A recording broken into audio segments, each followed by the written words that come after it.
build a massive wall and let's fucking like China's the original builders of a wall. And they're like, let's build this massive wall.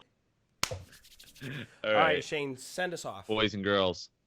So, hello everybody. Welcome back to Books, Beers, and Banter. My name's Shane. I'm here with Joe and Lucas. We are on part 4 of Guns, Germs, and Steel, and I am pumped. It's actually, well, first of all, it's called Around the World in 5 Chapters, and I'm pumped to be done with this book because while it was very educational and at times interesting, it felt like, while Lucas brought this up a couple of times, I think Joe did too, he repeats himself a little bit, but this whole last part was just literally him repeating himself, except for like maybe the part about like, the part about Africa was like something unique, but like it was mostly just him repeating everything he went over in the first 3 chapters and was like, oh, so we've gotten to the conclusion that X, Y, and Z are the reasons why X happened. And we're like, yeah, no shit. We formed those conclusions ourselves reading the as we past were 3 reading fucking it. sections. And I was like, oh, I don't know what you guys thought, but that's like, it was a struggle. Dude, I honestly, there was like 3 pages in the last section, like literally like the last page, and then like a page or 2 on the America section of it, like the merging hemispheres. I was like, the whole book could have been like those 3 pages. You know what I mean? Like, obviously we got a lot of good detail out of it and whatnot, but like those 3 pages that basically summed up everything on like why, because it was like why did, and obviously I'm jumping ahead a little bit, but like why did America, triumph over China, I believe it was. Yeah, or no, I forget already. But basically, Why did the Europeans conquer the Americas? Yeah, that one. I was just like, that reasoning is the reasoning for like every single thing. Like, I mean, every country, every society, like those reasons that Europe conquered are the same for all. And basically, he kind of reiterated what we were saying this whole time. 6 and times. how it's fucking. He's like, oh, just the real estate. Basically, they got lucky with it. I was like, great. 400 pages later, we realized it was just the real estate. Just happened to be where they were born. But yeah, It's literally, it was brutal. all it was like geography in the sense of like the diffusion of technology being easy and the domesticatable plants and animals, and that was it. And then the last, literally all of this last section was 6 different examples of exactly that, and he'd go on these like 20-page long-winded things about like, why isn't this way and why wasn't it that way, and then he's like, oh, by the way, it's just because of these domesticatable animals and the geography. And it's like, oh, thank you. I love how it's because the shit in the first section. He says at the end of like, I think the last 3 chapters, he says, so in short, A, B, C, and D, X, Y, and Z. And I was like, are you 20 pages for you to say, in short, this is what we learned? And I'm like, dude, you already gave the backstory in the first 3 parts. Like, you already gave us the whole backstory. You could have wrapped up the conclusion in like 20 pages. Like, it didn't need to be an extra 100.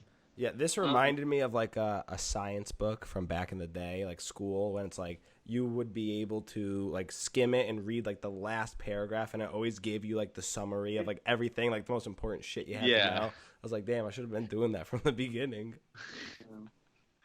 Dude, this was hard to read. And there was just one chapter specifically about China and all the languages and like the breakdown of each language, and like I have to reread each sentence like 3 times because I had no idea what the fuck he was saying. Yeah, it was numbing.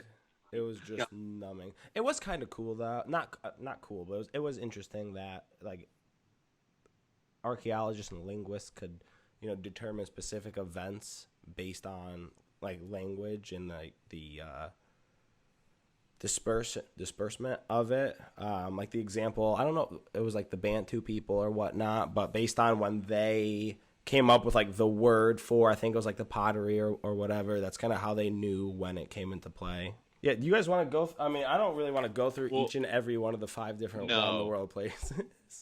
No, I think that there's some interesting things. Like, I think that one of the interesting things that, besides like, basically he dispels a lot of the myths around like people's like racist ideas of like why some people evolve differently than others, but we kind of already covered that in the last 3 parts. Like we've already recognized, I think we've had the conversation already around that, I think one of the probably the most interesting thing to come out of this section for me was the whole how China is extremely non-diverse in the sense, and how the Americas are like the most, or North America also specifically is like the most diverse from different types of people and different cultures, whereas like there were diverse groups of East Asians that were all became a part of China, but like it is one Chinese culture, and like the language, it's very dominant, like Chinese people, whereas in the Americas it's like people from all over the world.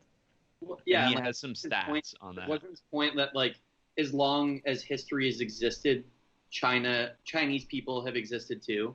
There's always the Chinese. Yeah. And the fact he said that Chinese have been Chinese, like they've been there forever. Yeah.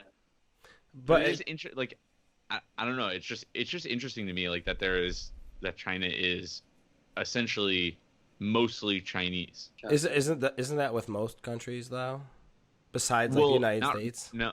Well, he's saying the that's sense the of that thing is like the just difference, we're like we are the melting pot. I feel like it comes with. No, the name. I know. It's an interesting.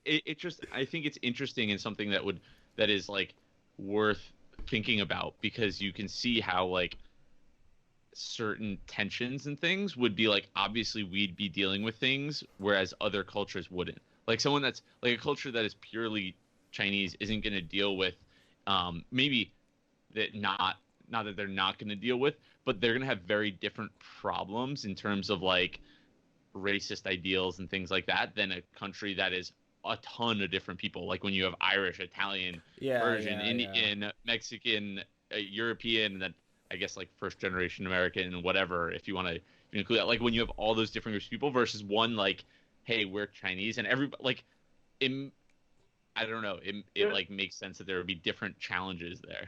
Yeah. Well, also, you're like the culture of China has existed for as long as the fact that when literacy began, they invented their own form of writing that's existed to this day. Yeah. Just to show like how long China's been around. They were around the formation of literacy and writing to the point they figured out what their writing was, and it stuck through till today. Yeah. And it's just, we don't really see many societies now or groups of people were around back then. I feel like there's two examples really, and it's China, and then it's the fucking, what is it, New Guineans, the people who live in the high elevation of New Guinea. Those are the civilizations that have existed for like tens of thousands of years, and those are the only two that we truly see them in their same or like similar element of existing within the culture that they've been a part of. And I wonder if it's like, especially with China, it's that culture that's kind of like prevented them from, I almost want to say like witnessing their full potential, or they've been around the longest. They've had just as many opportunities, if not more, than mostly every other region in the world to become a superpower, which they are. But it's like, does their culture, and is it like inhibit that? And I'm wondering if they've been very I don't want to say like regimented, but if they've had certain ideas and beliefs that led them to, the position they're at now, basically. Like, were they 1,000 years ago and 2,000 years ago, do they have more like dictatorship / like communistic kind of like tendencies as a culture, which led them to this point? And is that also what inhibited them from excelling as much as like Western Europe? Like Eurasia, dude, they were basically in the same fucking boat starting off, and China's had like the time to do it. So I was just thinking, I was like, is it that, that cultural idea, like more of like the Sapiens kind of thing, where it's like, that affects a lot of like society's evolution opposed to being, just normal shit. I don't know. Yeah, well, no, it makes sense because like Eurasia is what he talked about as having the advantage, like the landmass of Europe through Asia, and which includes most of modern China, as having the advantage over the other places in the world. So it's interesting how like I think that part of it, I mean, one thing like even for more modern times that keeps, I think one thing that keeps China more monocultural is the fact that like their language is 1,000 times harder to learn than English. Like if you think about it, like if you want to go to China and work and live in China, not even taking into account any of their political ideas, like they're of course dealing with the difference between communism and capitalism. Like there's a massive difference there, but not even accounting for that. If someone said, "Hey, I want to go do that," it's like, "Hey, okay, spend 5,000 hours grinding through like trying to learn Mandarin, or you could pick up English like, within if you grinded the same amount within a quarter of the time." Is Mandarin that much harder than English? Well, it depends where you come from. That's what I'm saying. I guess. Like, but if you come from any like where that speaks, one of like the Romantic or Germanic languages that has a similar alphabet, then yeah, I mean you have to learn an entire. It's not even a new alphabet; it's characters. So you have to learn characters that represent words or parts of versus learning an alphabet. Yeah, and more like pronunciation has like a more impact, like a larger impact in Mandarin than the United States, or than English. Well, Joey, and to go to your exact point though, he says preserved writings of the first millennium BC show that ethnic Chinese already tended, as many still do today, to feel culturally superior to non-Chinese barbarians. So it goes to your point of that culture is it's always existed. It's been there for at least 2,000 years, and it shows up in the early forms of writing. Yep. And that says a lot about going back to Sapiens too. That the way that they had their outlooks on the world, it was a lot less of spread and conquer, and it was more of maintain borders and exist in our bubble and maintain our bubble. After they conquered, after they built all up China, yeah. What exactly China and some of the southern Asian states now are, but specifically, that's always been a part of their culture, and it's similar to Japanese culture too, of like maintaining what exists versus the opposite. Like the whole thing of like the first time Asian cultures expanded east towards the New World was in 1943 during World War II. Yeah. Wow. Yeah, that's great. And like I just I wonder also like if that's like a handicap, almost being just like very monocultural, which was a solid word. But if that was a handicap, then Europe would have like a benefit then of a more melding of cultures, like a better diffusion of ideas. I think it was I think it was like almost. I don't think it was that Europeans were like open to having outsiders. They were more just like outsiders should be Europeans, whereas China was like outsiders should just stay outsiders and get they're the fuck barbaric. out. That's so true. Like, build a massive wall and let's fucking like China's the original builders of a wall. They're like, let's build this massive wall. They had like a great wall. Historic Trump that was like, build the wall and we're gonna keep out the barbarians. Yeah, dude, if anything, Trump's like fucking late to the party with that shit. You got the Great Wall, you got the Steel Curtain. I mean, he's recycling material at this point. Yeah, people are just falling for it. So this is why you got to read history books, folks. Yes. Well, with that, like I think that the Europeans were like, hey, we're just gonna go everywhere else and we're just gonna take whatever we can. But it's interesting to think that like I don't know, there's a lot of conversation around like the West being or like Western culture being particularly imperialistic, but if you look like everything we've read in this book is that like every culture that's had advanced tools and technology and guns, germs, and steel has been imperialistic, and they're like, hey, those fuckers don't even have guns. Like obviously that's not a good example, but they don't even have weapons. Why don't we just go take their shit? Is like what everybody kind of did. Everybody had the same idea. So like, is it just? But it's interesting to. Is it? Sorry. Continue. No. It's just interesting to think if we are, or I say we because we are a part of Western culture. If Western culture is particularly greedy and imperialistic, or if like is that cultural thing an actual barrier? Because he says that like maybe everyone like they couldn't do it. Like the Americas couldn't conquer Europe because they didn't have the guns, germs, and steel that we had. But like, would they have? Would they have gone on this conquest if they could have, or was that like, is there a cultural thing, or is everybody just like, let's go take whatever we can? Yeah, I feel like that's like a basic human kind of question. It's like if somebody else was in our shoes, would they do would or not ours but our ancestors' shoes, would they have done the same thing? I mean, I think so. I think people at their because like as it stands, like unless everybody in their own like separate areas had sustainable resources forever and had no reason to expand, then I feel like it would always lead to somebody conquering somebody. You know, even then, if you had literally infinite resources, people be like, you know, I want 2 times infinite resources. I'm gonna take your shit over. Double. That's 100% how people are, though. You know, I feel like it's just. I don't know if it's like a human thing or a select group of humans, because at this point, all we know is the history of those select group of humans that were like, we're going to get shit done, you know? We're going to fucking take over the world. Yeah.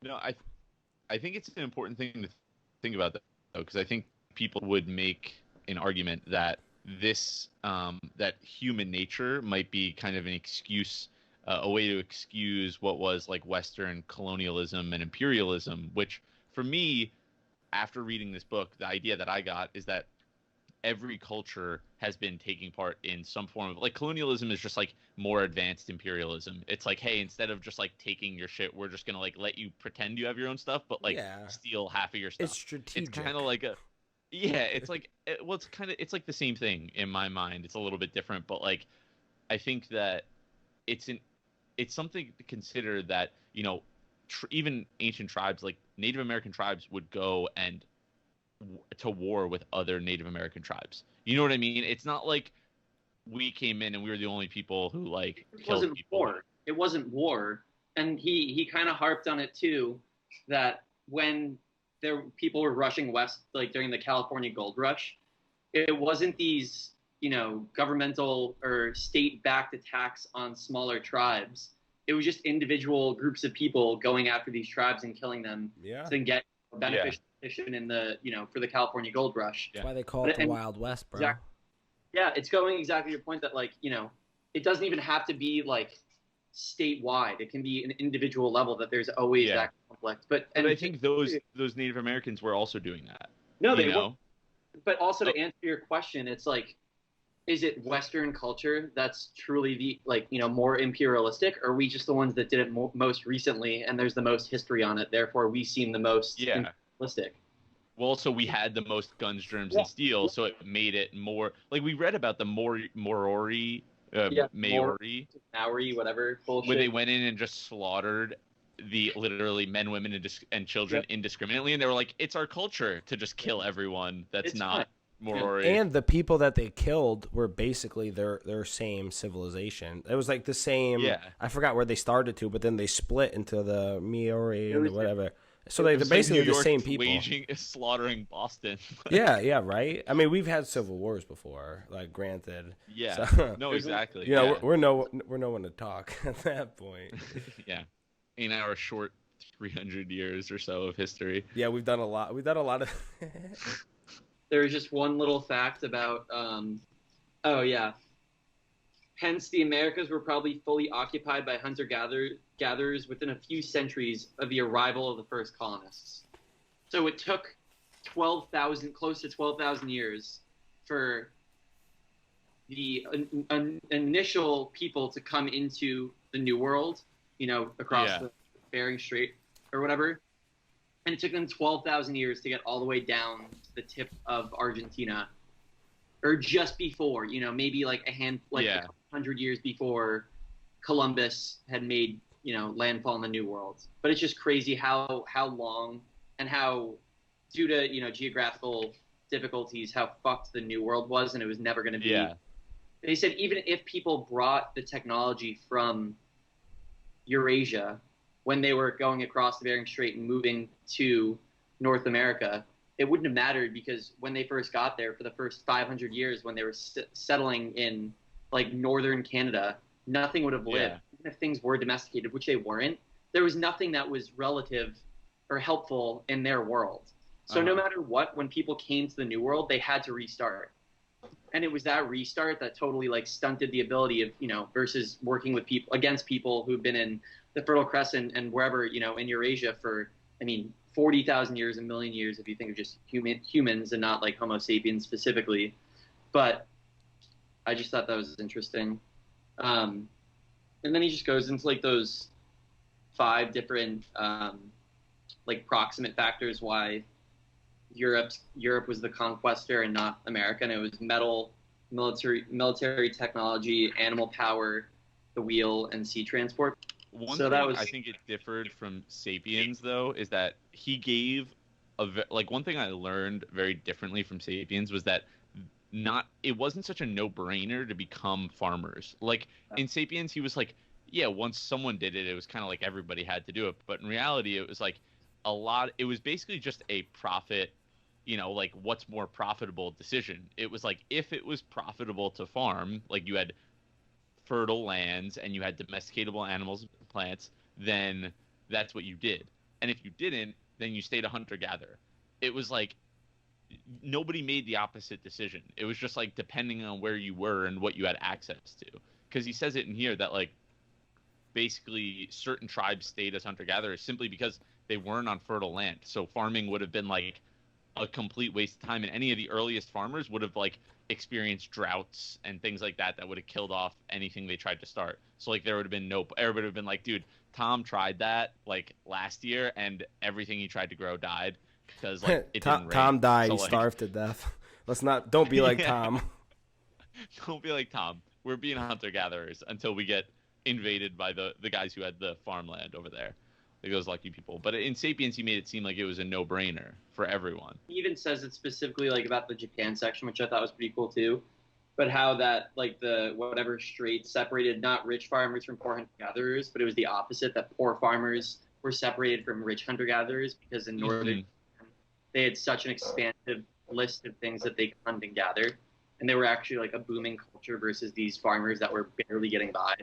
But yeah, it was just it had to do with, I think, like the Polynesian Islands too, or New Guinea specifically, that the lowlanders of New Guinea don't have to be they weren't farm reliant, or like they didn't rely on agriculture because they could survive off of hunting. It was just more profitable. Yeah. They were like, hey, we have so much stuff to pick up off the ground. Why are we going to go till the land?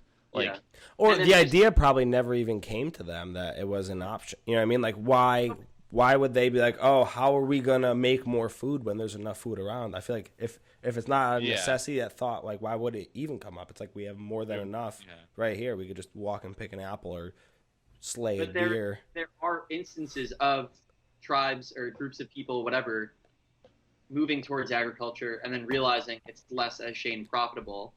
And then you just look at New Guinea, and it has those 4 different groups of people. It was like the highland farmers, the lowland chop and burn farmers, the lowland hunter-gatherers, and the swamp hunter-gatherers. And it's like there's some interaction between those 4 groups of people, and they all understand that the other groups exist.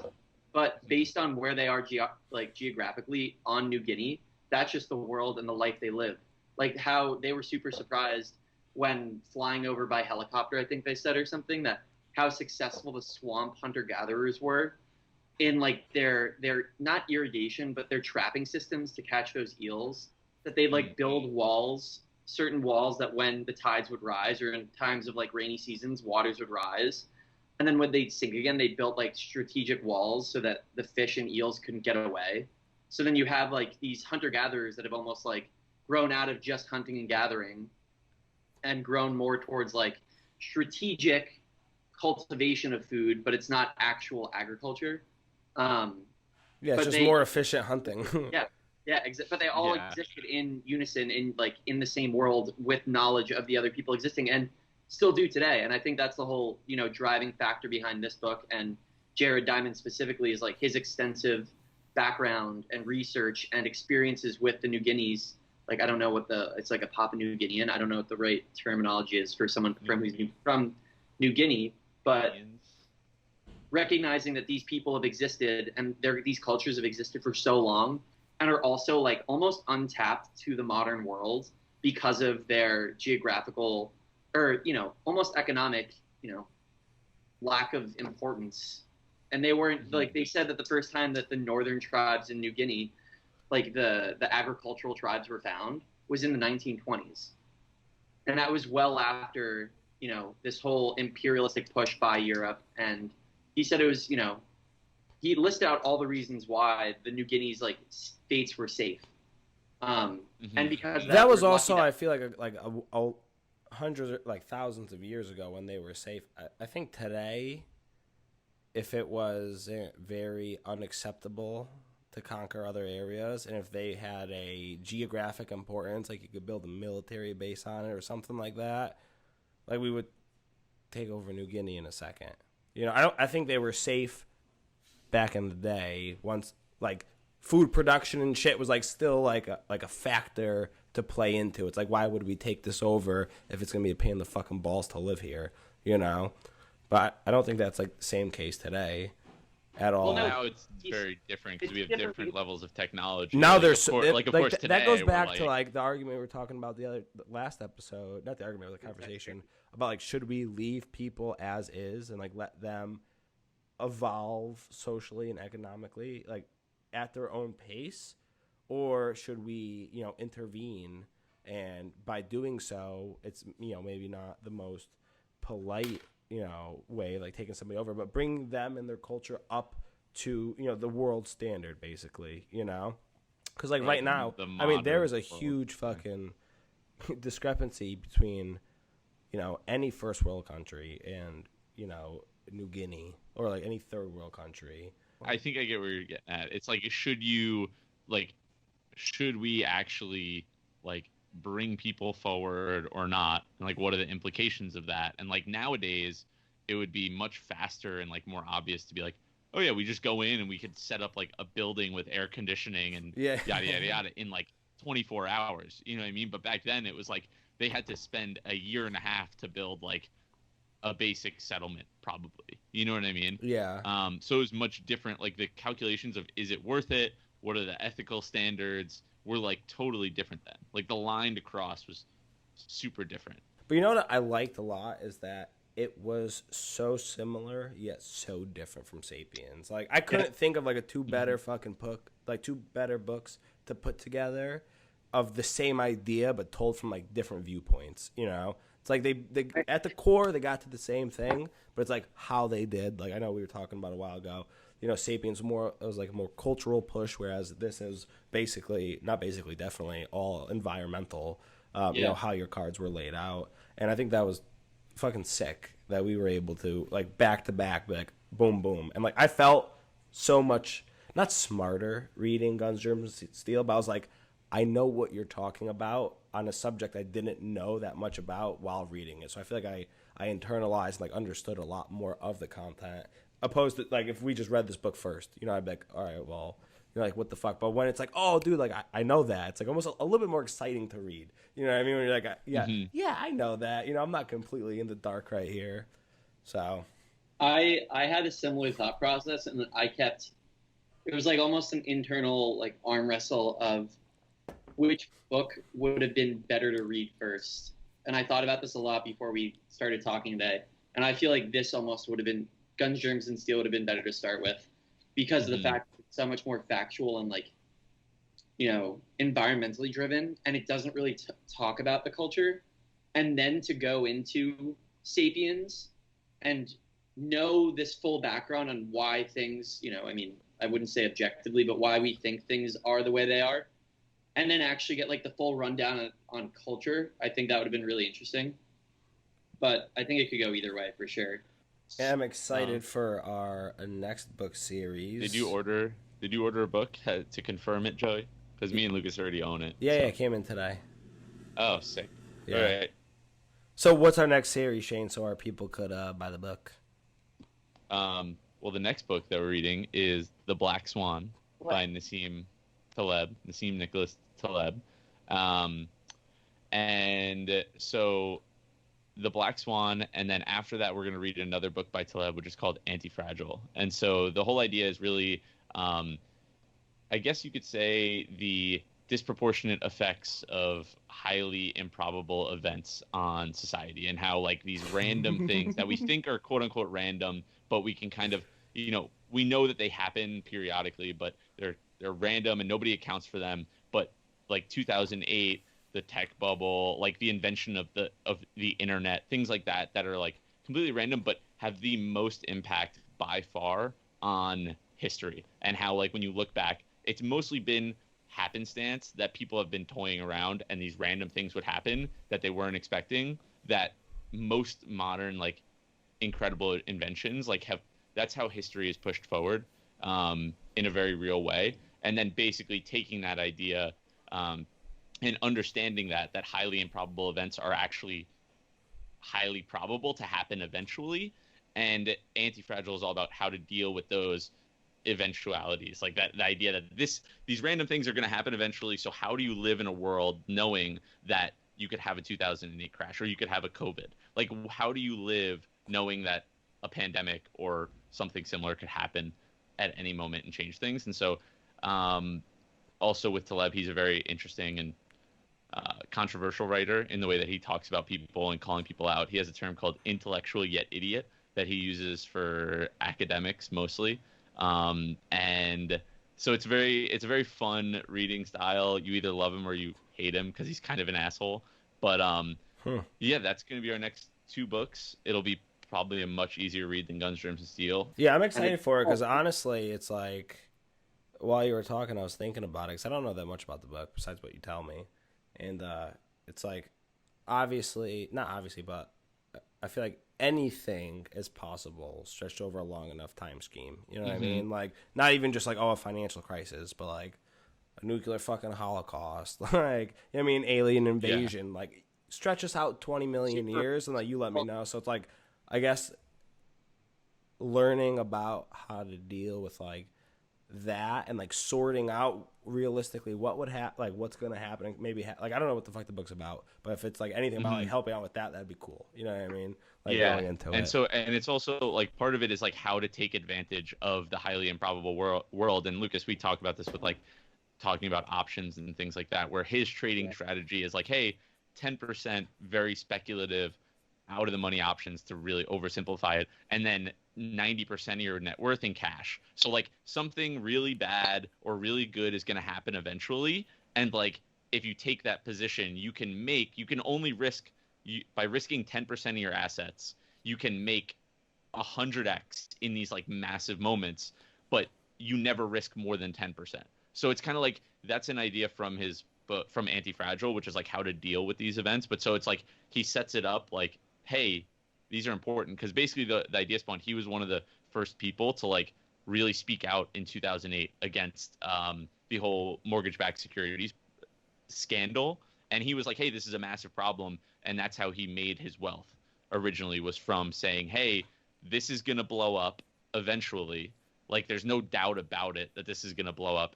And he kind of took a bunch of learnings from that and understanding risk and probability and things like that, to write these books. So it's very, I don't know, I think it's going to be a lot easier of a read. So like the 130 pages will go a lot smoother than the Jared Diamond 130 pages. So I'm just excited to be talking to people about this stuff. It's like, I wanted to do this for so long. All right, cool. Well, that's it. That's all, folks.